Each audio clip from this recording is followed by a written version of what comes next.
सीतापुर गांव में रहती थी एक चुड़ैल, लेकिन इस बात से गांव के लोग अनजान थे। जब तक पूरे गांव की एक एक औरत के गहने मेरे पास नहीं आ जाते, मैं इस गांव को छोड़कर नहीं जाऊंगी, चाहे इसके लिए मुझे लोगों को गायब भी क्यों ना करना पड़े। दूसरी तरफ गांव की औरतें बात कर रही थी। अरे सुन रही हो, ये देखो मैंने कल ही नया हार बनवाया है सोने का, कैसा लग रहा है? बहुत ही अच्छा है ना, पहले तुम पहनो, फिर शादी में अपनी होने वाली बहू को दे देना। और क्या, सोने चांदी का यही तो फायदा है, जितना पुराना उतना महंगा। लेकिन एक एक पैसा बचाकर ये लेना सच में बहुत मुश्किल हो रहा था मेरे लिए। तभी वहां पहली का पति आ जाता है। गांव में एक औरत के घर के सोने के सारे गहने चोरी हो गए। लोग बातें बना रहे कि गांव में कोई चोर घुस आया है जो घर की कोई चीज को हाथ नहीं लगाता, पर सिर्फ सोने के गहनों को ही चुराता है। अब तुम ना अपने ये गहने संभाल कर रखना। हे भगवान, ये क्या बोल रहे हैं? ये तो वही बात हो गई कि गांव बसा नहीं और लुटेरे पहले आ गए। दूसरी तरफ गांव के ही एक घर में रंजना रहती थी। उसके पति का गांव में चाउमीन का ठेला था। एक दिन उसके घर में एक औरत आती है।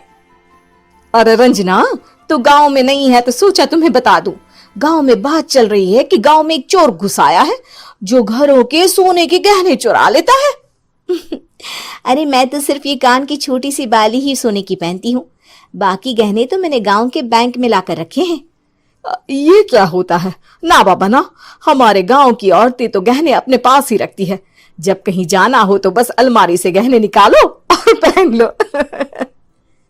दूसरी तरफ एक औरत हाथ में टोटके वाली छोटी सी गुड़िया लेकर घर में चली आती है।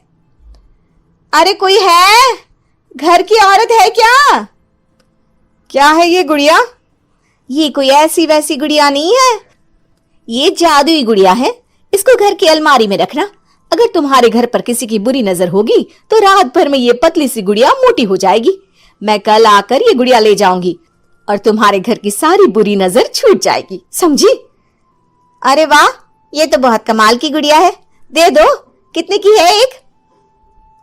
अरे नहीं नहीं नहीं, ये फ्री की है। मेरा काम इस पूरे गांव को बुरी नजर से दूर रखने का है। हाँ। भली औरत उसके हाथ से वो गुड़िया लेकर अलमारी में रख देती है। लेकिन अगली सुबह जब वो उस गुड़िया को देखती है तो पतली सी गुड़िया मोटी हो चुकी होती है। हे भगवान, ये क्या? किसने मेरे घर को बुरी नजर से बांध रखा था? तभी वो गुड़िया वाली भी आ जाती है। मैंने कहा था ना, घर पर बहुत ज्यादा बुरी नजर है, लाओ ये गुड़िया मुझे दे दो। औरत वो गुड़िया उठाकर उसे दे देती है। गुड़िया हाथ में आते ही वो औरत उसे लेकर सीधे गांव के बाहर की खाली हवेली में चली जाती है और साधारण औरत से चुड़ैल बन जाती है। अरे पगली, गांव वाली इस गुड़िया के पेट में तेरे घर के सारे गहने हैं।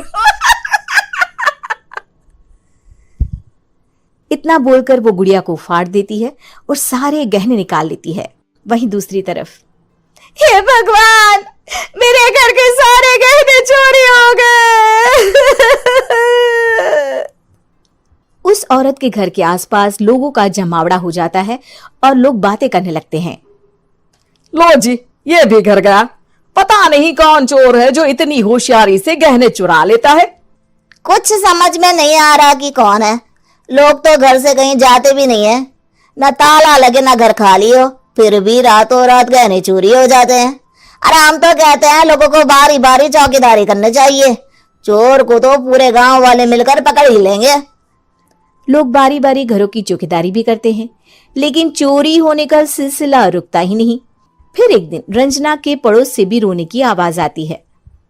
अरे आज ही घर की बुरी नजर उतरी और आज ही सारे गहने भी चोरी हो गए। कैसी बुरी नजर? क्या हुआ था? तभी वहां उस औरत का पति भी आ जाता है जिसके घर में गहनों की चोरी हुई थी।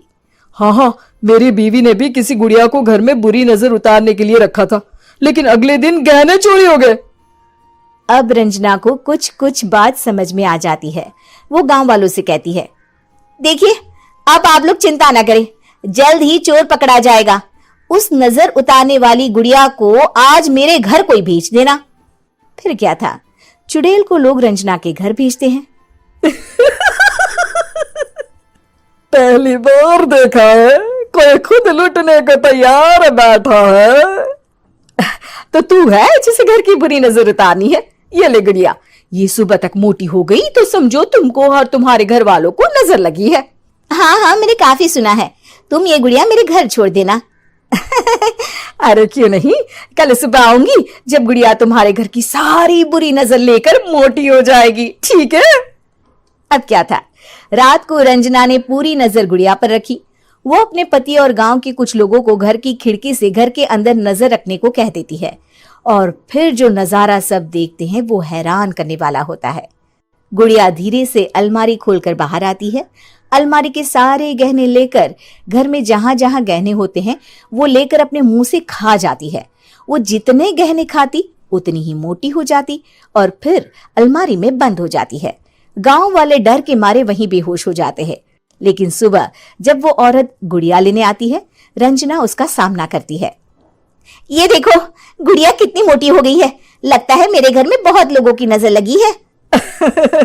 लाला, ये गुड़िया मुझे दे दे। अरे बहुत कीमती गुड़िया है ये। तेरे घर की सारी बुरी नजर मैं गांव के बाहर वाली हवेली में फेंक आती हूँ। शाम को फिर लोगों के घर इसे लेकर जाना है ना।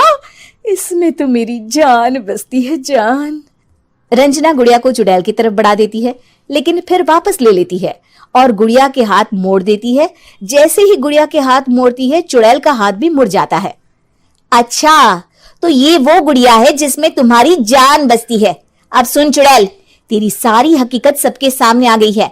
या तो गांव वालों के गहने लौटा दे, नहीं तो मैं इस गुड़िया की गर्दन मोड़ दूंगी। चुड़ैल डर जाती है। अरे नहीं नहीं, मेरी गुड़िया दे दो, मैं सबके गहने वापस कर दूंगी।